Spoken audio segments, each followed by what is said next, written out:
Welcome back to Infidelity Tales Lab. We're incredibly grateful for your support. Before we begin today's tale, tell us, which city or country are you joining us from? We love connecting with our global audience. Now, let's dive into today's story. Chapter 1. Cracks in the Foundation. Devin Mercer's life had been built on precision. As a structural engineer, he understood that even the smallest miscalculation could bring down an entire building. At 42, his meticulous attention to detail had earned him respect at Montgomery Construction, where he'd worked for the past 8 years. His colleagues often joked that Devin could spot a hairline fracture from 50 feet away. That Thursday morning in September began like any other. Devin rose at 5:30 a.m., careful not to wake his wife Talia, who remained nestled under their Egyptian cotton sheets. He studied her for a moment, the slope of her shoulder, the cascade of auburn hair against the pillow. After 11 years of marriage, she still captivated him. Devin leaned down to kiss her temple before heading to the shower. Under the hot spray, he noticed a burning sensation when urinating. It had been bothering him for a few days, but he dismissed it as nothing serious. Perhaps it was time to see a doctor. In the kitchen, Devin prepared coffee and reviewed the blueprints for the Riverside Development Project. His phone buzzed with a text from Talia. Working late tonight. Dinner with clients. Don't wait up. Another late night, the third this week. Talia's career as a marketing executive at Pinnacle Industries had been demanding lately, especially since her promotion 6 months ago when Bryce Holloway took over as CEO. Devin arrived at his office to find an invitation to the annual Montgomery Construction Christmas party sitting on his desk. December seemed far away, but Harrison Montgomery, the company's founder, believed in planning ahead. Devin's immediate supervisor, Neil Wyatt, poked his head in. Morning, Devin. We need the stress analysis for the West Wing by end of day. Already completed, Devin replied, handing over a folder. I included some concerns about the foundation specifications. Neil nodded appreciatively. This is why you're the best. Hey, did you hear about the merger talks? Pinnacle Industries might be acquiring us. Devin's eyebrows raised. Pinnacle? That's where Talia works. Small world. Their CEO, what's his name, Holloway? He's scheduled to tour our facilities next week. Could be good for all of us. After Neil left, Devin called his doctor to schedule an appointment for the following morning. He then immersed himself in work, ignoring the persistent discomfort that had been plaguing him. That evening, Devin returned to an empty house. Since Talia would be working late, he decided to tackle the leaky faucet in their en-suite bathroom. As he rummaged through Talia's vanity drawer looking for the plumber's business card he'd stashed there, his hand brushed against an unfamiliar box of medication. Curious, he examined it. A prescription for azithromycin in Talia's name, dated 2 weeks prior. The doctor's notes mentioned treating chlamydia. Devin froze, medication box in hand. Chlamydia was an STD. He knew enough about medicine to understand that. But Talia had never mentioned any infection. And if she had chlamydia, Devin glanced down at his own body, connecting the dots to his recent symptoms. His phone buzzed with another text from Talia. Meeting running long. Staying downtown tonight. See you tomorrow. Devin sat on the edge of the bathtub, the box still in his hand, as the first hairline fracture appeared in the foundation of his marriage. Chapter 2. Diagnosis. The waiting room at Dr. Russell Perlman's office was mercifully empty when Devin arrived the next morning. He'd called in sick to work, something he'd done only twice in 8 years, claiming food poisoning. When a nurse called his name, Devin followed her mechanically, his mind churning with possibilities and denials. Perhaps there was an innocent explanation. Maybe Talia had contracted chlamydia non-sexually. Or perhaps the medication was for something else entirely. Dr. Perlman, a man in his 60s with salt and pepper hair and kind eyes behind wire-rimmed glasses, reviewed Devin's symptoms with clinical detachment. How long have you been experiencing the burning sensation? About a week, Devin replied, his voice hollow. After a physical examination and urine sample, Dr. Perlman confirmed what Devin had already suspected. He had chlamydia. It's a common bacterial infection, completely curable with antibiotics, Dr. Perlman assured him, writing out a prescription. We'll need to treat your wife as well, even if she's asymptomatic. My wife, She already has a prescription, Devin said quietly. For azithromycin. I found it yesterday. Dr. Perlman's expression shifted subtly. I see. And did she mention her diagnosis to you? No, she didn't. The doctor cleared his throat. Mr. Mercer, I need to be clear about something. This particular strain of chlamydia you have is relatively rare in the United States. It's primarily transmitted through intimate contact. There's no other way you would have contracted it. The world seemed to tilt on its axis. Are you saying? I'm saying that both you and your wife have the same uncommon strain. The implication is that you've shared an infection vector. An infection vector, Devin repeated numbly. A common source of infection, Dr. Perlman clarified gently. In cases like this, that typically means another sexual partner. Devin accepted the prescription with a trembling hand. How long until the test results come back? To confirm, we should have them by Monday. But based on your symptoms and the presence of the medication in your home, I'm confident in the diagnosis. As Devin left the clinic, his phone chimed with a text from Talia. Home early tonight. Dinner? He didn't respond. Instead, he drove to a pharmacy 10 miles from her neighborhood to fill his prescription, paranoid about running into anyone he knew. The pharmacist explained the dosage, a one-time treatment, and warned against sexual activity for 7 days. Not going to be a problem, Devin muttered. That night, he feigned exhaustion, claiming his food poisoning had left him drained. Talia kissed his forehead and left him alone, retreating to the guest room to let him rest. From the master bedroom, Devin heard her on the phone, speaking in hushed tones. Over the weekend, Devin observed Talia like a scientist studying a specimen. She seemed normal, making breakfast, suggesting a movie, complaining about work politics. But now he noticed the small details. How she turned her phone away when texting, her vague explanations about where she'd been, the faint scent of unfamiliar cologne when she returned from running errands. On Monday morning, Dr. Perlman called to confirm the test results. Chlamydia, the rare strain he'd mentioned. Devin thanked him and hung up, a cold clarity settling over him. He opened his laptop and began researching private investigators. By Monday afternoon, Devin had hired Marlene Vasquez, a former police detective turned PI who specialized in infidelity cases. He provided her with Talia's schedule, the location of Pinnacle Industries, and a retainer. I don't want confrontation, Devin explained. I need evidence. Concrete, undeniable evidence. Marlene nodded. Most clients do. May I ask why you suspect your wife's infidelity involves her workplace? Devin hesitated before sharing the detail about the STD and the connection to Pinnacle Industries. Call it an engineer's intuition. The structural integrity of my marriage has been compromised, and I believe the point of failure originates there. 3 days later, Marlene sent Devin a secure link to a folder containing photographs. Talia entering a boutique hotel near Pinnacle's headquarters, followed 30 minutes later by a tall man with silver-streaked dark hair whom Devin recognized immediately from company websites and press releases. Bryce Holloway, CEO of Pinnacle Industries. The structural engineer in Devin recognized that the foundation had not just cracked, it had completely failed. Chapter 3. The Architect of Vengeance. The manila envelope sat on Devin's desk like a bomb waiting to be defused. Inside were printouts of the photographs Marlene had taken over 2 weeks of surveillance, along with detailed logs of Talia's movements. The evidence was comprehensive and damning. His wife was having an affair with Bryce Holloway, the CEO of Pinnacle Industries, the same company rumored to be acquiring Montgomery Construction. Devin stared at his reflection in the darkened computer screen. The face that looked back seemed older, shadows beneath eyes that had once sparkled with optimism. Now, they held something else, a cold, calculated determination. His phone buzzed with a text from Neil. Holloway's visiting the office tomorrow. All senior staff to meet in conference room at 10. The timing couldn't have been more perfect or more excruciating. Devin would come face to face with the man who was sleeping with his wife. The man who had passed a rare strain of chlamydia to Talia, who had then passed it to Devin. The man who might soon be his boss.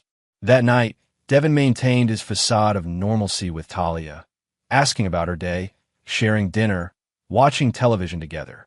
Every smile, every casual touch now felt like a betrayal. When she mentioned a business trip planned for the following weekend, Devin simply nodded, noting the details in his mental ledger. "I've been thinking about the Christmas party," Talia said casually. "Should I wear the red dress or the black one?" "The red," Devin replied, picturing how it would look under the company's spotlight when he exposed her. "Definitely the red." The next morning, Devin dressed with unusual care, selecting his best suit, charcoal gray, tailored perfectly to his athletic frame. If he was going to meet the man who destroyed his marriage, he would do so looking his best. The conference room buzzed with anticipation when Bryce Holloway entered, flanked by Harrison Montgomery and several Pinnacle executives. Holloway was imposing, 6'2" with a commanding presence, expensive suit, and the confidence of a man accustomed to getting whatever and whoever he wanted. "Ladies and gentlemen," Harrison began, "it's my pleasure to introduce Bryce Holloway, CEO of Pinnacle Industries. As you know, our companies are exploring a strategic partnership that would benefit us all." Holloway smiled, his teeth perfectly white. "Thank you, Harrison. I'm excited about the potential synergies between our organizations. Montgomery Construction's reputation for quality and integrity aligns perfectly with Pinnacle's vision." Integrity. The word hung in the air like poison.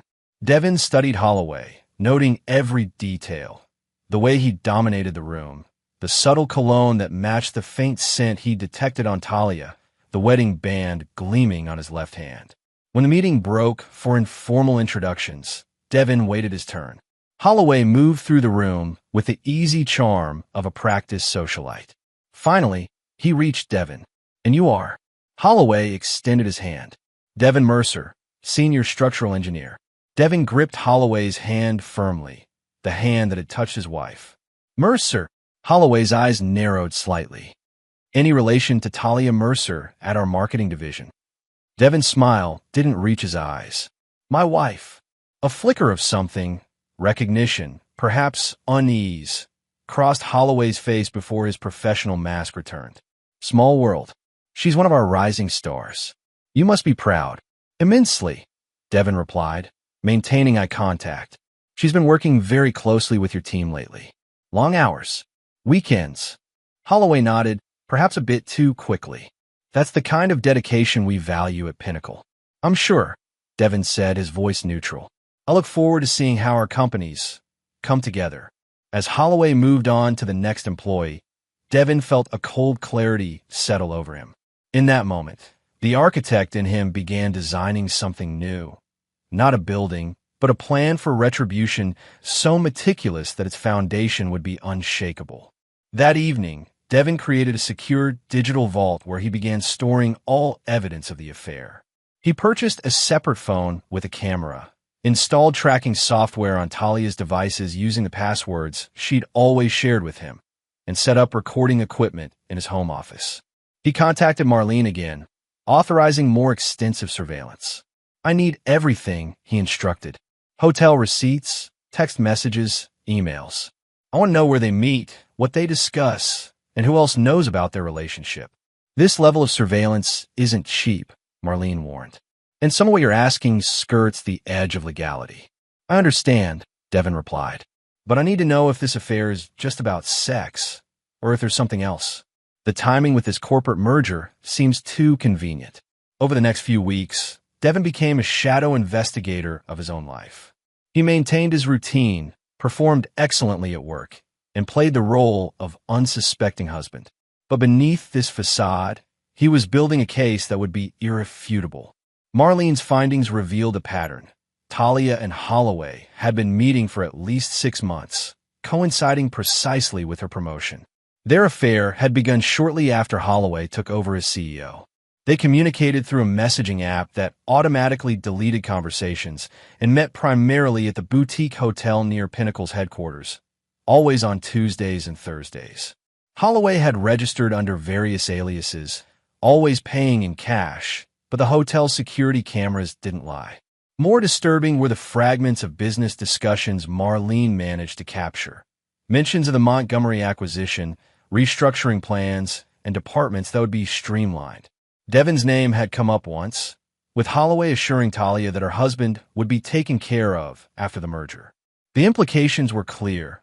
Holloway was using Talia for insider information about Montgomery Construction, and she was betraying not just her husband, but potentially her legal obligations as well. Corporate espionage, Devin murmured, reviewing the latest report. They're not just sleeping together, they're plotting. He expanded his investigation, carefully documenting which projects Talia had asked about, what information she'd accessed on his laptop when she thought he wasn't looking, and which colleagues she'd pumped for information under the guise of casual conversation. By November, Devin had amassed a damning collection of evidence: photographs, audio recordings, hotel receipts, geotag location data, and business discussions that clearly violated confidentiality agreements. He organized everything meticulously, creating backups and secure storage solutions. The annual Montgomery Construction Christmas party was scheduled for December 18th. Devin marked the date on his calendar, a cold smile playing at his lips. The invitation specified that Pinnacle executives would be attending as honored guests in anticipation of the merger announcement. Perfect, Devin whispered, circling the date. Absolutely perfect.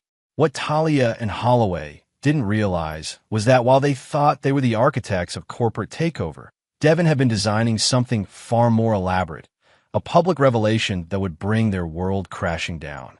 The structural engineer understood better than most that when a foundation was compromised, the entire structure was at risk, and he intended to trigger that collapse. Chapter 4: Counterintelligence. Devin knew the moment Talia became suspicious. It happened on a Wednesday evening in early November, exactly 4 weeks after he'd begun collecting evidence. He was reviewing blueprints in his home office when Talia appeared in the doorway, leaning against the frame with studied casualness. "You've been working late a lot," she observed, swirling a glass of Pinot Noir. The red liquid caught the light, reminding Devin of blood. "The Riverside project is behind schedule," he replied without looking up. Harrison's concerned about the timeline.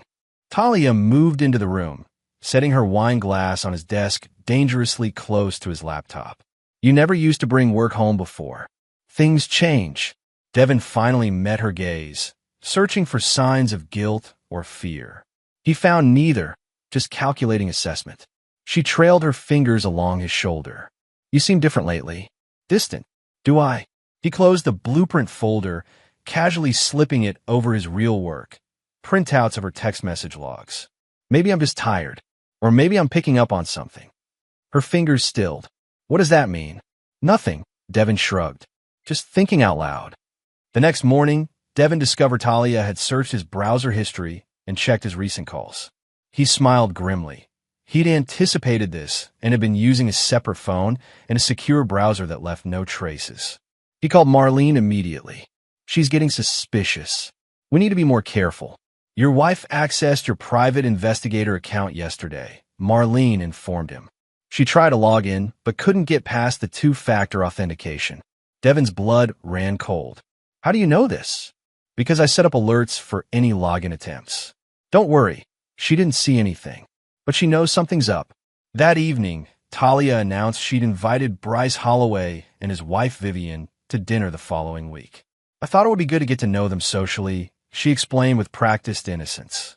"Since our companies will be working so closely together." Devin recognized the trap. Bring Holloway into their home, observe how Devin interacted with him, gauge whether he knew about the affair. It was clever. "Great idea," he agreed smoothly. "I've been wanting to discuss some of the structural concerns about the merger directly with him anyway." The dinner party became a chess match. Vivian Holloway arrived first, a statuesque blonde with shrewd eyes that missed nothing. Bryce arrived 30 minutes later, claiming a client emergency. Devin watched the subtle interplay between his wife and Holloway, the careful maintenance of appropriate distance, the avoidance of lingering eye contact, the practiced casualness. Vivian, however, was a revelation. During a moment alone in the kitchen, she cornered Devin with unexpected frankness. "Your wife is sleeping with my husband," she stated without preamble, her voice low but steady. Devin nearly dropped the wine bottle he was opening. What makes you say that? Vivian's laugh was brittle. Please, this isn't my first rodeo with Bryce. I know the signs. She sipped her wine. What I haven't figured out is whether you know. Devin studied her carefully. And if I did, then we might have something to talk about. She slipped a business card into his pocket. Call me when you're ready to stop pretending. The dinner concluded with artificial pleasantries, but the undercurrents had shifted. As Devin closed the door behind the Holloways, Talia busied herself clearing dishes, humming softly. Vivian's interesting, Devin commented, gathering wine glasses.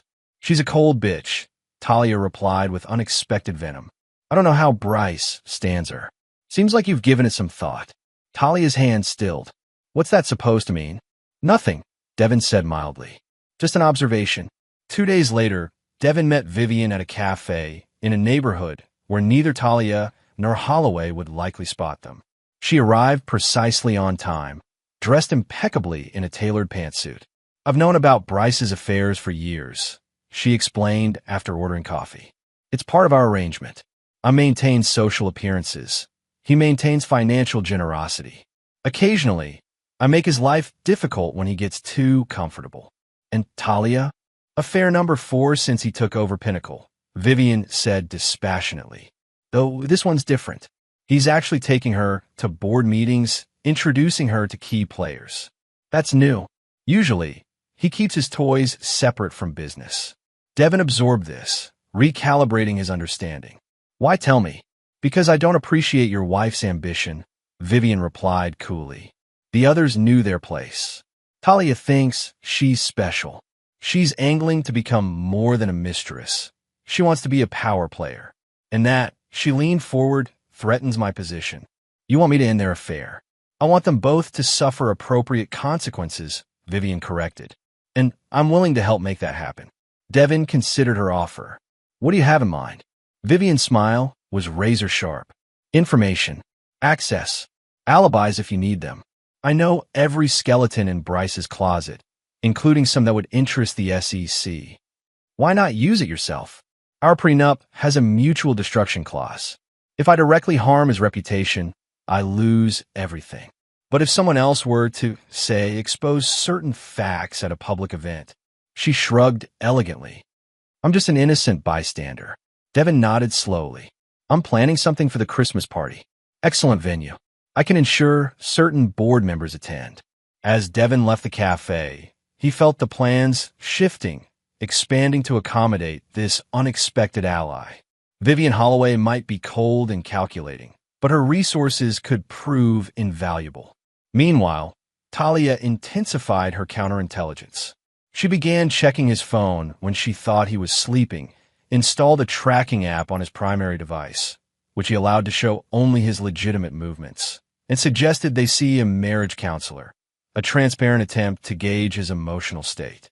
Devin played along, presenting as a workaholic husband, slightly neglecting his marriage, but otherwise oblivious. During one counseling session, he even broke down, confessing his fears that work was coming between them, a performance that earned him Talia's comforting embrace and whispered reassurances.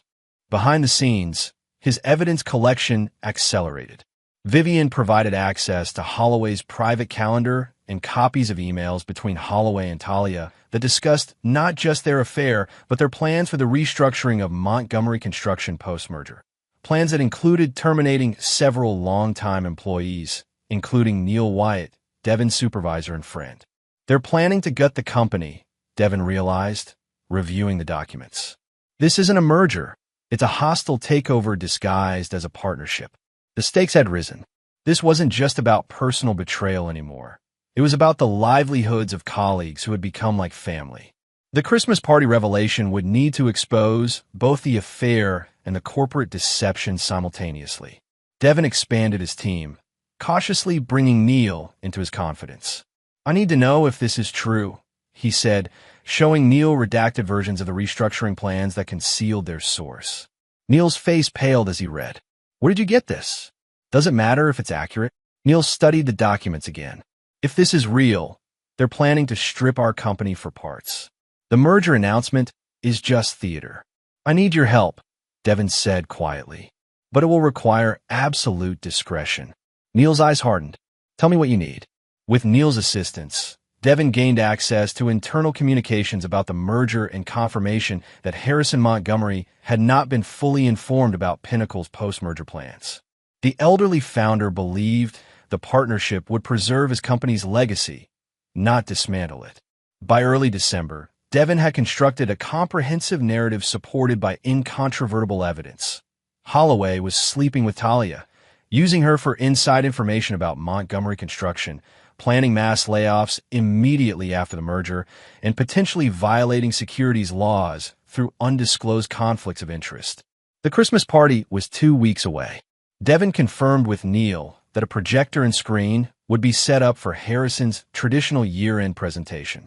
I'll need 10 minutes of the microphone, Devin explained. Right after Harrison's speech, before Holloway takes the stage to discuss the merger. Consider it done, Neil promised. I'll make the change to the program. As the party approached, Talia grew increasingly affectionate and attentive, a transparent attempt to allay any lingering suspicions. She suggested they take a vacation after the holidays to reconnect. That sounds perfect, Devin agreed, picturing the very different scenario that would unfold by then. I think we both need a fresh start. The night before the Christmas party, Devin finalized his presentation, an organized sequence of images, texts, emails, and financial projections that would leave no room for denial or explanation. He stored copies in multiple secure locations and prepared a package for Harrison Montgomery with additional documentation. As Talia slept beside him, Devin stared at the ceiling, mentally reviewing every detail of his plan. Tomorrow night, the facade would crumble. The architect of vengeance would unveil his design, and the foundation of lies would collapse under the weight of truth. Chapter 5: Collateral Damage. The first complication arose 3 days before the Christmas party when Devin received an unexpected visitor at his office. Lydia Foster, Montgomery Construction's general counsel, closed his door with a soft click that somehow sounded ominous. "We need to talk, Devin," she said, settling into the chair across from his desk without waiting for an invitation. At 52, Lydia was a formidable presence. Razor-sharp mind housed in a compact frame, her silver-streaked hair cut in a severe bob. "What can I help you with, Lydia?"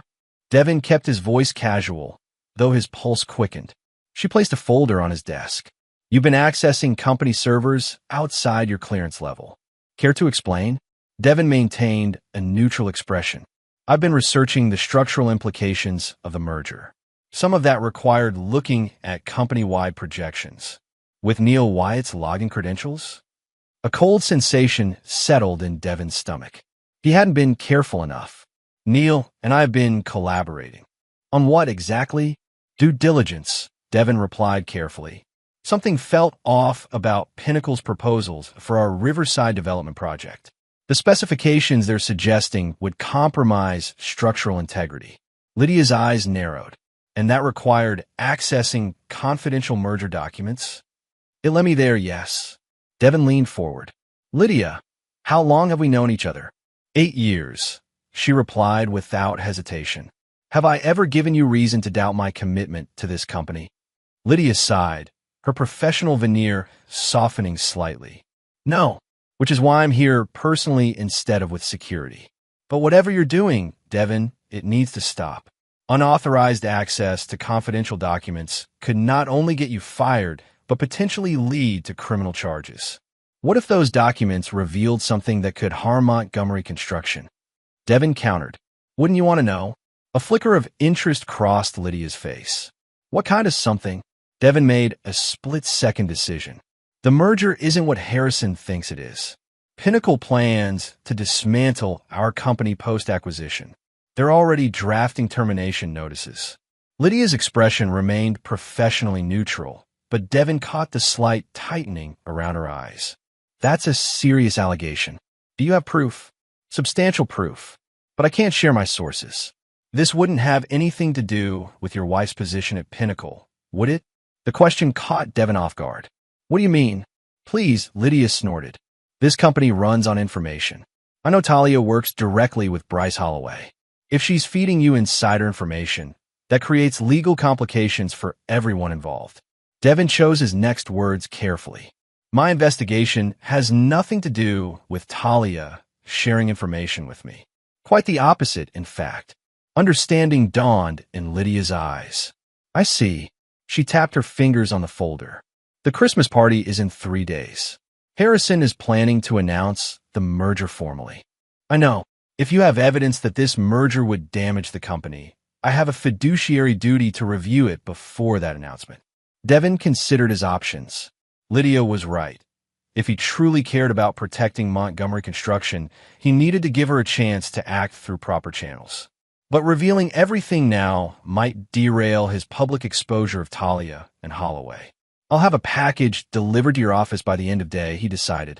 But Lydia, this goes beyond business concerns. There are personal factors involved that I intend to address at the party.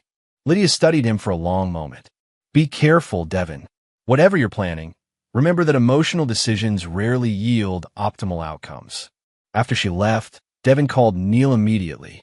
We've been compromised. Lydia knows we've been accessing restricted servers.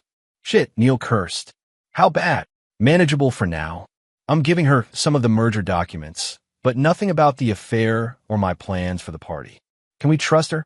I think so, Devin said after a moment's reflection. She's been with Harrison since the beginning. Her loyalty is to the company, not Holloway.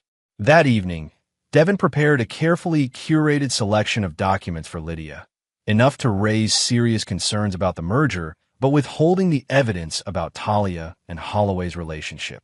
He arranged for a courier to deliver the package directly to Lydia's home. The second complication arrived the next morning in the form of a text from Vivian Holloway. Bryce knows something's up. He's hired security for the party. Be careful. Devin frowned at his phone. How had Holloway gotten suspicious? Had Talia warned him? Or had Lydia said something? He texted back, how many? Armed. The response came quickly. 2 men. Private firm. Probably not armed, but ex-military. They'll stop anything physical. Not planning anything physical, Devin assured her. His revenge didn't require violence. Truth would be devastating enough. The third complication was the most unexpected. That afternoon, Harrison Montgomery himself requested Devin's presence in his office, a rare summons that sent a ripple of speculation through the company. Harrison's corner office offered a panoramic view of the city skyline he'd helped shape over 5 decades in construction. At 78, he remained sharp-minded and commanding, though his once powerful frame had grown frail. Sit down, son. Harrison gestured to a leather chair. Lydia brought me some concerning documents this morning. She says they came from you.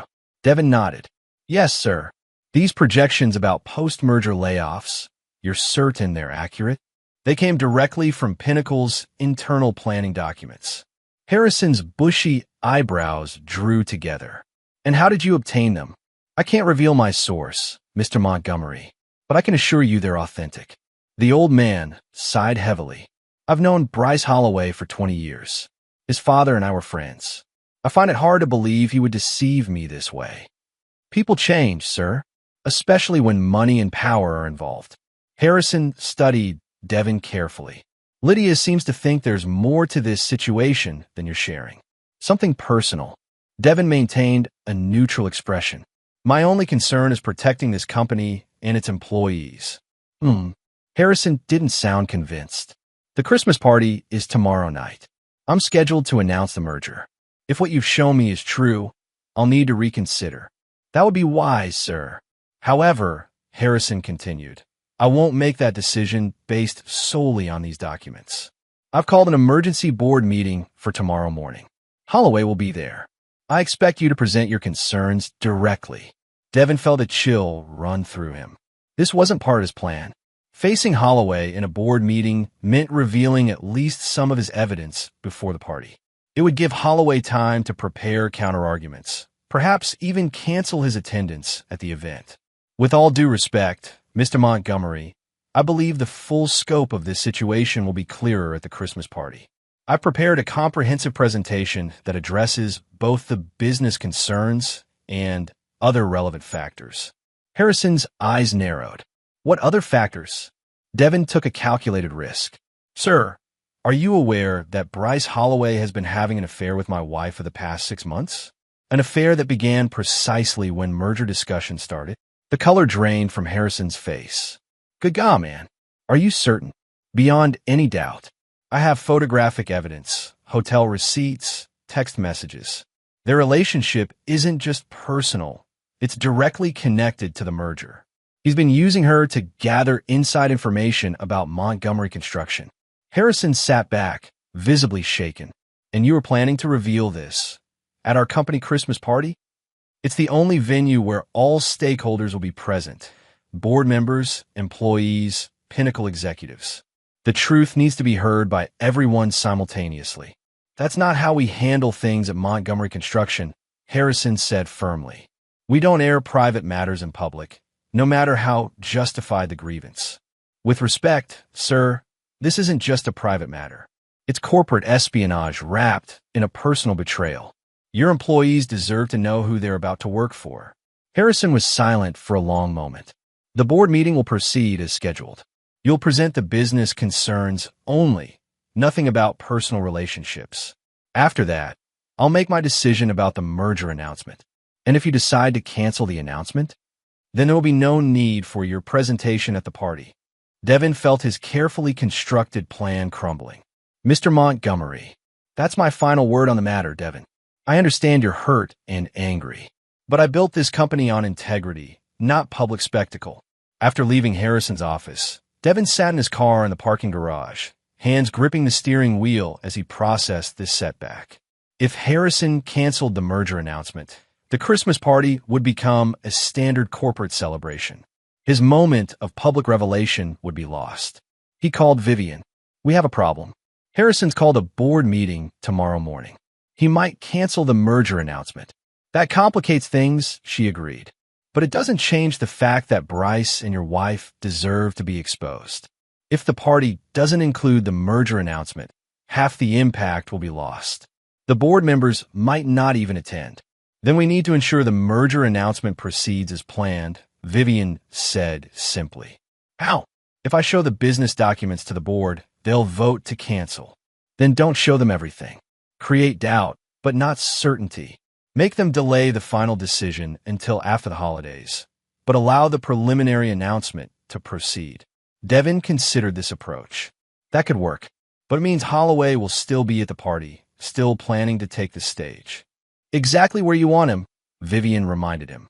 On display, confident, right before his fall.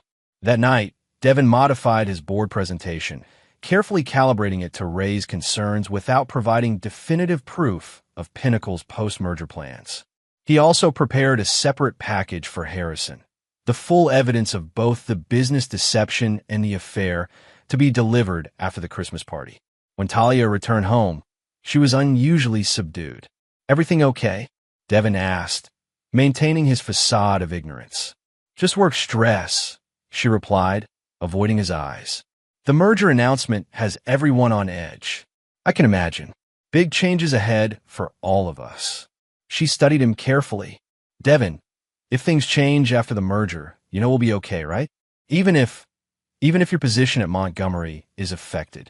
The audacity of her performance. Preparing him for his own termination while sleeping with the man who planned to fire him, almost made Devin laugh. Instead, he nodded solemnly. Of course, we're a team. Whatever happens, we face it together. Talia's smile didn't reach her eyes. Together. Always. As she disappeared upstairs, Devin's phone buzzed with a text from an unknown number. Package delivered to target's vehicle. Tracking active. It was from Marlene's associate. Confirmation that they'd placed a GPS tracker on Holloway's car. Whatever happened at tomorrow's board meeting, Devin would know exactly where Holloway went afterward.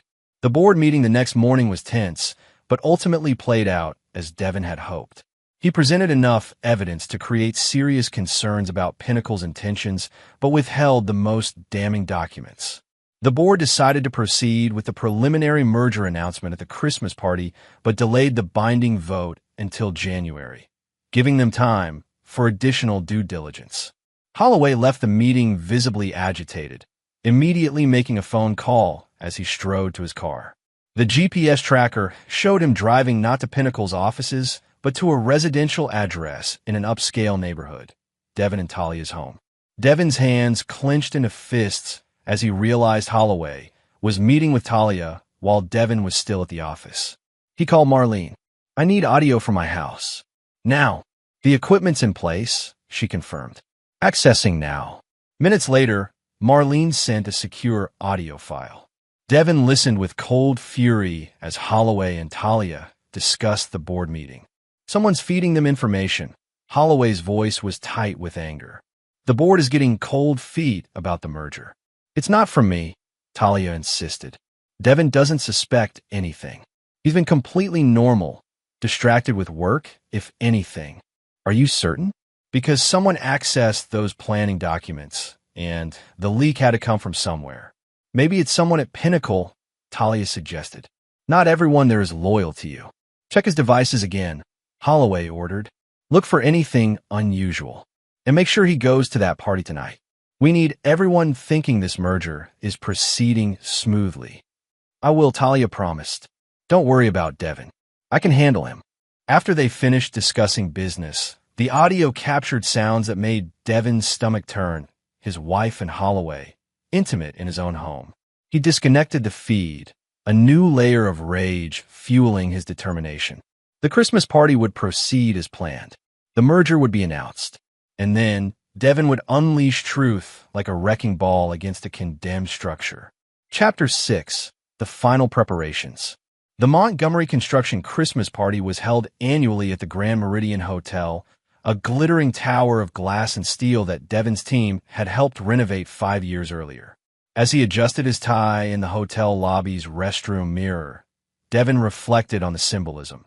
His revenge would unfold in a building he had helped strengthen from within, much as his meticulous planning had fortified him for this moment. Talia stood beside him, resplendent in the red dress he'd suggested. She applied a final touch of lipstick, caught his gaze in the mirror, and smiled. "Ready to celebrate?" Devin summoned a convincing smile. "Absolutely. Big night for everyone." They entered the ballroom together, Talia's hand resting lightly on his arm. The space had been transformed into a winter wonderland, with crystalline decorations catching the light from chandeliers overhead. A stage had been set up at the far end, complete with the podium and projection screen that would soon serve Devin's purpose. Neil intercepted them near the entrance, champagne flutes in hand. "Merry Christmas, you two." He handed them each a glass, giving Devin a subtle nod that confirmed everything was in place. "Talia, you remember my supervisor, Neil Wyatt," Devin said. "Of course," Talia smiled warmly. "Will your wife be joining us tonight?" "She's just giving our coats to the attendant," Neil replied. "Ah, there she is." As Neil's wife approached, Devin scanned the room. Near the bar, he spotted Lydia Foster in conversation with several board members. By the windows, Harrison Montgomery was greeting guests, his frail frame supported by a carved walking stick. And across the room, making a characteristically dramatic entrance, were Bryce and Vivian Holloway. Bryce wore a tailored tuxedo that emphasized his commanding physique, while Vivian glittered in a silver gown that caught the light with every movement. They projected the image of the perfect power couple, though Devin now knew it was as carefully constructed as the architectural facades he designed. Talia stiffened almost imperceptibly beside him, her fingers tightening on his arm. "The Holloways are here," she said, her voice carefully neutral. "I see them," Devin replied. "Should we go say hello?" It would be the polite thing to do. Before Talia could respond, Neil interjected smoothly. "Actually, Devin, Harrison was asking for you earlier. Something about the presentation schedule." "I should check in with him," Devin agreed. "Talia, why don't you mingle? I'll find you after I speak with Harrison." Talia hesitated, clearly torn between staying with Devin and creating an opportunity to warn Holloway. "Don't be too long," she said finally, kissing his cheek before drifting toward a group of Pinnacle executives. Neil waited until she was out of earshot. "Everything's set. The USB drive is loaded in the presentation computer, and I've confirmed the projector is working perfectly. You'll be introduced right after Harrison's opening remarks." "What about Holloway's security?" "2 men, as Vivian warned. One by the stage, one circulating." but they're here to prevent physical confrontation, not a presentation. Devin nodded, and Harrison, still planning to announce the merger as preliminary, pending final approval. But he's definitely cooling on the idea after this morning's meeting. Perfect. Devin took a steadying breath. It's almost time. As Neil moved away to coordinate with the audiovisual team, Devin watched Talia approach Holloway. They maintained a professional distance, but their body language betrayed an intimate familiarity. The subtle leaning in, the lingering eye contact, the unnecessary touch to emphasize a point. Vivian Holloway noticed Devin watching and raised her champagne glass in a mock toast. He responded in kind, their silent communication confirming their unusual alliance. For the next hour, Devin moved through the party with practiced sociability, discussing projects with colleagues, accepting congratulations on the Riverside development's progress, and playing the role of dedicated employee and unsuspecting husband. All the while, he monitored Talia and Holloway, noting how they carefully avoided prolonged interaction while simultaneously tracking each other's movements across the room. At precisely 8:30 p.m., Harrison Montgomery tapped his glass for attention and took the stage. The room quieted as the elderly founder adjusted the microphone. Ladies and gentlemen, thank you for joining us tonight to celebrate another successful year at Montgomery Construction. For 52 years, we've built not just structures, but a legacy of integrity, quality, and community. Applause rippled through the crowd. Harrison continued, his voice growing stronger as he warmed to his subject. Tonight, I'm pleased to share some exciting news about our future. As many of you have heard, we've been in discussions with Pinnacle Industries about a strategic partnership. While the final details are still being finalized, I'm happy to announce that we've reached a preliminary agreement that will strengthen both our companies. He gestured toward Holloway. Bryce Holloway, CEO of Pinnacle Industries, has been a driving force behind this vision, and I'd like to invite him to say a few words about our shared future. But first, one of our own would like to offer some insights into what this partnership means for Montgomery Construction. Devin Mercer, our senior structural engineer, has been instrumental in assessing how our companies will integrate. Devin, please join me. Devin felt a momentary surge of adrenaline as he made his way to the stage. From the corner of his eye, he saw Talia's expression shift from polite attention to dawning alarm. Holloway, standing near the front, frowned slightly, clearly not expecting this change to the program. Harrison shook Devin's hand and surrendered the podium. As Devin turned to face the assembled guests, he caught Talia's gaze. For a brief moment, their eyes locked, and he saw the first flicker of fear in hers. "Thank you, Mr. Montgomery," Devin began, his voice steady. As Harrison mentioned, I've been closely involved in analyzing the structural integrity of this proposed merger. He reached for the remote control that would advance his presentation. In engineering, we have a concept called fundamental stability. It refers to a structure's ability to withstand stress without deformation or collapse. The same principle applies to partnerships, both professional and personal. The first slide appeared on the screen behind him, a corporate organizational chart showing the planned integration of Montgomery and Pinnacle. Nothing alarming yet, just standard business graphics. On the surface, everything can appear sound, Devin continued. But as engineers, we're trained to look deeper, to examine the hidden connections and stress points that might not be immediately visible. He clicked to the next slide, a split screen showing Holloway entering the boutique hotel on one side and Talia following 20 minutes later on the other. The timestamp was clearly visible.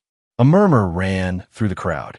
Sometimes, what we discover is that the foundation we thought was solid has been compromised. Holloway stepped forward, his face darkening. One of his security men moved toward the stage, but Vivian placed a restraining hand on her husband's arm, keeping him in place. Devin advanced to the next slide, a series of text messages between Talia and Holloway, discussing not just their intimate relationship, but specific Montgomery construction projects and confidential information that Talia had accessed through Devin's accounts. We find that what was presented as a merger of equals is actually something quite different. A relationship built on exploitation, deception, and betrayal. The next series of slides showed Holloway's post-merger plans in detail. The departments to be eliminated, the employees to be terminated, the assets to be liquidated. Gasps and angry murmurs spread through the audience as Montgomery employees recognized their names on termination lists. And while we were working to build something lasting, Devin said, his voice now carrying an edge of controlled anger, others were working to undermine it from within. The final slide appeared, a medical report with both Devin's and Talia's names, showing the diagnosis of the rare strain of chlamydia, alongside a hotel receipt from the date when the infection was likely transmitted. Sometimes, the damage isn't just professional. Sometimes, it's deeply personal. Devin set down the remote and looked directly at Talia, who stood frozen in horror, her face ashen. The STD your lover gave you, which you then gave to me, is indeed rare. But not as rare as the opportunity I'm giving everyone here tonight, to see the truth before it's too late. Chaos erupted in the ballroom. Holloway lunged toward the stage, only to be blocked by Neil and several other Montgomery employees. Talia remained motionless, the red of her dress now a cruel echo of her public humiliation. Board members clustered around Harrison, who looked stricken by the full revelation of Holloway's deception. Devin raised his voice over the commotion. "A toast," he called out, raising his champagne glass. "To secret affairs, both corporate and personal, and to the price of betrayal." He locked eyes with Holloway, who had stopped struggling against those restraining him. "You should have been more careful about who you infected, Mr. Holloway. Engineers are very good at tracing things back to their source." As security moved to restore order, Devin stepped away from the podium, his mission accomplished. The foundation had been exposed as compromised, and the entire structure was now collapsing before his eyes. Chapter 7, Fallout. The Grand Meridian Hotel service elevator descended in silence, carrying Devin away from the pandemonium he'd unleashed in the ballroom. He'd slipped out through the kitchen, avoiding both the security guards searching for him and the clamoring crowd of shocked partygoers. Neil had created a diversion by starting a heated argument with one of Holloway's security men, allowing Devin to escape unnoticed. In the hotel's back alley, a nondescript sedan waited with its engine running. Marlene Vasquez sat behind the wheel, her face expressionless as Devin slid into the passenger seat. "It went as planned?" she asked, pulling away from the curb. "Better," Devin replied, loosening his tie. Holloway tried to stop the presentation, but couldn't reach the stage in time. The board members saw everything. "And your wife?" Devin stared out the window at the city lights blurring past. She didn't run, didn't cry, just stood there, watching it all crumble around her. Marlene nodded approvingly. "You've got the footage from the ballroom cameras? Neil will download it tonight and send it to both of us. Insurance, in case they try to spin this." They drove in silence for several minutes before Marlene spoke again. "What now? They'll come after you, both of them." "Let them," Devin said with cold certainty. "I prepared for that, too." Marlene dropped him at a boutique hotel across town, one he'd booked under a false name using cash. "Lie low," she advised. "The first 24 hours will be the most volatile. I'll be in touch." Inside his hotel room, Devin plugged in the burner phone he'd been carrying and waited. The texts and calls began flooding in almost immediately. Neil confirming he had the footage, Lydia demanding to know where he was, Harrison's assistant conveying an urgent request to contact the founder. Nothing from Talia. At 11:42 p.m., a single text arrived from Vivian Holloway. "Magnificent. Bryce is destroying a hotel room. Your wife left with him. Harrison's canceled the merger. Call me tomorrow." Devin ordered a scotch from room service and turned on the television, flipping channels until he found a local news station. It didn't take long for the story to break. "Breaking news tonight," the anchor announced with barely disguised excitement. Chaos erupted at the Montgomery construction holiday party when a senior employee exposed an alleged affair between his wife and Bryce Holloway, CEO of Pinnacle Industries. Sources claim the presentation also revealed confidential documents showing Pinnacle planned massive layoffs following a merger announcement that was scheduled for tonight. We go to our reporter on the scene. Devin switched off the TV. The media would feast on this story for days. The sex scandal, the corporate intrigue, the public humiliation. By morning, it would be trending on social media, and business websites would be dissecting the implications for both companies. He checked his secure email account and found an automated alert. A large withdrawal had been made from his and Talia's joint account. She was preparing to run, or at least securing funds. Devin smiled faintly. He'd anticipated this and had already transferred the bulk of their assets to accounts she couldn't access. Sleep came in fitful bursts, his mind continuously replaying the moments of revelation, the expressions of shock and betrayal that had rippled through the crowd. Not all the reactions had been supportive. He'd seen judgment in some eyes, disapproval of his public approach. But those opinions mattered little compared to the satisfaction of watching Holloway's carefully constructed facade crumble. Dawn brought a flurry of new developments. Neil called from a burner phone of his own. "It's nuclear fallout," he reported. "Harrison's called an emergency board meeting." Pinnacle stock dropped in pre-market trading after news leaked about their post-merger plans. And Holloway's wife has filed for divorce.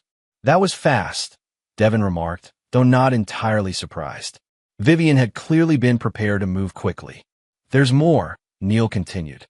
"Talia tried to access your house last night, but the locks have been changed." Another of Devin's advanced preparations. "Where is she now?" "Unknown. But Holloway checked into the Four Seasons under an alias. Presumably, she's with him." "And my position at Montgomery?" Neil hesitated. "Technically, you're suspended pending review. But unofficially, Lydia's told the HR department not to process any termination papers. She believes you acted to protect the company, even if your methods were unorthodox." After hanging up, Devin showered and dressed in fresh clothes he'd stashed at the hotel days earlier. His phone rang again, Harrison Montgomery's private number. Devin answered cautiously. "Mr. Montgomery, that was quite a performance last night," the elderly founder said, his voice betraying fatigue. "You disobeyed my direct instruction to keep personal matters separate from business concerns." "With respect, sir, they weren't separate. The personal betrayal enabled the business deception." Harrison sighed heavily. "I've been reviewing the documents you presented. The board has unanimously voted to terminate all merger discussions with Pinnacle Industries. Several members are advocating legal action for corporate espionage. I have additional evidence if that route is pursued," Devin offered. "I don't doubt it." Harrison paused. "You put me in a difficult position, Devin. What you did was unprofessional, potentially actionable, and arguably unethical in its public nature." Devin remained silent, waiting. "It was also undeniably effective and ultimately protective of this company's interests," Harrison continued. "The board is divided on how to handle your situation. Some want you terminated for the public spectacle. Others view you as having saved us from a disastrous merger. In your opinion, sir?" "I built this company on integrity," Harrison said slowly. "What Holloway and your wife did violated that principle at the most fundamental level. While I cannot officially condone your methods, I understand the impulse behind them. It wasn't exactly a ringing endorsement, but it wasn't termination either. What happens now?" "Take 2 weeks paid leave," Harrison instructed. "Let the media circus die down. When you return, you'll be reassigned to the East Coast Division. A lateral move, not a demotion. A fresh start might be best for everyone involved." "Thank you, sir." "Don't thank me yet," Harrison warned. "Holloway is threatening litigation against both you and Montgomery Construction. His lawyers have been calling all morning." "Let them," Devin said confidently. "I've documented everything. Any lawsuit would only bring more evidence to light, evidence that would be admissible in court and reportable by media. Holloway won't risk it." After disconnecting, Devin checked out of the hotel and took a taxi to a coffee shop in a quiet neighborhood across town. From a corner table, he made a series of calls, activating the next phase of his plan. First was his attorney, who confirmed that divorce papers had been prepared and could be filed immediately. Next was a cybersecurity expert who had helped secure Devin's electronic evidence, ensuring it remained accessible even if Holloway's team attempted to scrub servers or claim fabrication. The third call was to a realtor who had already been quietly marketing Devin's house. "We've had 3 offers," she informed him. The highest is 18,000 over asking. Accept it, Devin instructed. Push for the fastest possible closing. His final call was to Vivian Holloway. She answered on the first ring. You've made my morning quite interesting, she said, a smile evident in her voice. The divorce attorney couldn't believe how much evidence I already had compiled. Glad it's useful, Devin replied. Have you heard from them?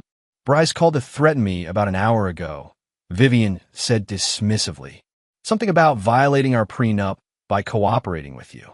I reminded him that I merely attended a company party where an employee made a presentation. I had no prior knowledge of the content. Will that hold up? It doesn't need to. The prenup has a morality clause that he violated with his multiple affairs. My attorneys have already frozen our joint assets. Bryce is about to discover just how expensive betrayal can be. After finishing his coffee, Devin took a circuitous route to a small apartment he'd leased under an LLC the previous month, another preparation for the aftermath. He had just settled in when his burner phone rang with an unfamiliar number. Hello. You've ruined everything. Talia's voice was raw with fury. Are you happy now? Devin sat down slowly. Where are you? Like you care. You humiliated me in front of everyone. You destroyed my career, my reputation. You destroyed our marriage, Devin interrupted calmly. You destroyed my trust. You literally infected me with an STD from your lover. The consequences you're experiencing are directly proportional to your actions. It wasn't supposed to happen this way. Talia's voice cracked. Bryce promised that you'd be taken care of, that I'd be fired after the merger and you'd move up at Pinnacle, that your betrayal would be rewarded while I lost everything. Her silence confirmed his assumptions. Did you ever love me at all? Devin asked, surprising himself with the question. Once, Talia admitted quietly, before ambition became more important than loyalty. Then we have nothing left to discuss. Divorce papers will be filed today. Don't bother coming back to the house. The locks are changed, and it's being sold. Your personal items have been placed in storage. You can't just. I already have. Devin cut her off. One more thing. Any attempt by you or Holloway to retaliate will result in additional evidence being released. Evidence I've stored securely with instructions for distribution if anything happens to me. You think of everything, don't you? Talia's voice had turned bitter. That's why you married me, Devin replied before hanging up. The next 72 hours unfolded like a carefully orchestrated demolition. Montgomery Construction issued a press release announcing the termination of merger talks with Pinnacle Industries, citing irreconcilable differences in corporate values. Pinnacle stock continued its downward trajectory as investors reacted to the failed merger and the scandal surrounding their CEO. Business publications ran in-depth analyses of the Christmas party incident, with headlines like Love, Lies, and Corporate Espionage, and How an STD Exposed a Corrupt Merger. Social media buzzed with memes and hot takes, most supportive of Devin's dramatic revenge against his cheating wife and duplicitous boss.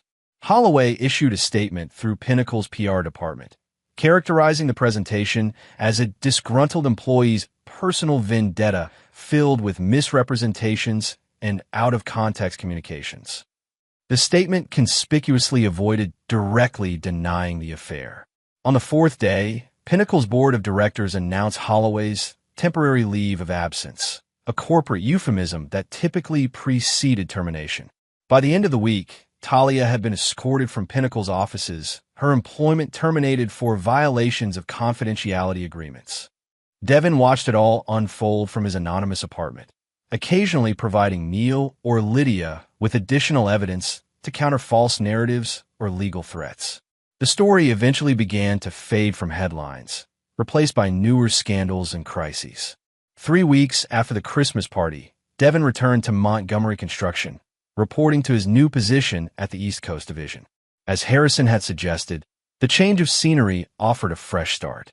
Colleagues treated him with a mixture of awe and caution.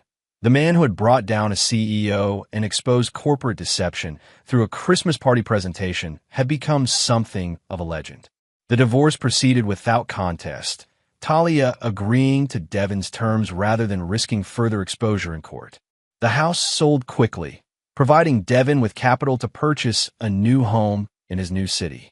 He had won, professionally, financially, and in the court of public opinion. Yet victory felt hollow in the quiet moments.